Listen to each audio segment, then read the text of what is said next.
architecture, buildings, this, that, and most of all, this. Brutalism, one of the most controversial and most hated building styles in the world. For most people who see it, they will call it ugly, monochrome, and most of all, barren of all life. But to me, I see something different, and for those of you who disagree with me, fuck you. You see, this isn't about whether you like brutalism or not. I'm not trying to convince you that it's magnificent, since it's entirely up to you. However, brutalism deserves to be recognised.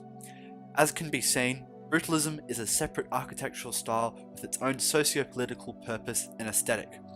Brutalism, in other words, has a unique aesthetic character unlike any other architectural style. With harsh, monochromatic colour schemes, bare concrete, raw brick, obvious structural sections, sharp geometry, stark surfaces, and all that glass and steel, the brutalist style is forceful, and thus, some people love it, while others loathe it. The crucial point is that it invokes strong emotional responses for better or worse, because it communicates something. At the very least, it represents a conscious, purposeful aesthetic value as well as a technique of understanding the world and our place in it.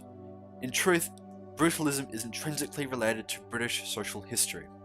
It arose in the 1950s as a reaction to the excessively nostalgic architectural style of the 1940s, as well as a physical embodiment of the increasingly common socialist views. It demonstrates a purposeful endeavour to create a new style devoid of perceived flaws from previous eras. A responsible goal given that mankind was rebuilding after two devastating world wars. And here's the thing, when you see a brutalist building, you know it was most likely built between the 1950s and 1970s. And though it may look obvious, you are aware of the brutalist style and its socio-cultural context. This brings us to the subject of non-aesthetically pleasing buildings. The details you fail to notice. The generic, lifeless, unthinking style that fades into the backdrop and says nothing. Their purpose is to appear unthreatening, therefore they say nothing, and to you, despite the fact they're all around you, you fail to notice them. Whatever you want to say about brutalism, it's not phony or pointless, and while it's ugly, it's not boring.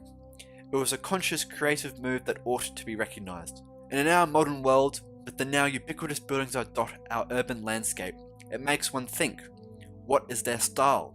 What are their intentions? And what emotions do they give off? If you like these structures, that's okay, but in my opinion, the greatest architectural styles in history had distinct aesthetic and philosophical characteristics. Essentially, they were part of a greater movement. Consider Gothic, Neoclassical, Mughal, Edo, and Baroque architectural styles. So while you may dislike it and disagree with what it stands for, you can't deny the fact that brutalism says something. Brutalism has a name, a style, and a philosophy. Brutalism is an aesthetic that makes everyone who sees it feel something, whether they are filled with anger, envy, or disgust, or in my case, a curious admiration for the difference it brings to our urban landscape. And so, to those of you watching this video who still equally hate brutalism as they did at the start of the video, I have nothing but a simple question for you. If you truly hate the blandness of brutalism, do you also equally hate the monochromatic textures and architecture that we, as modern humans, surround ourselves in our everyday lives? This has been me, Jack, and go build some brutalist buildings.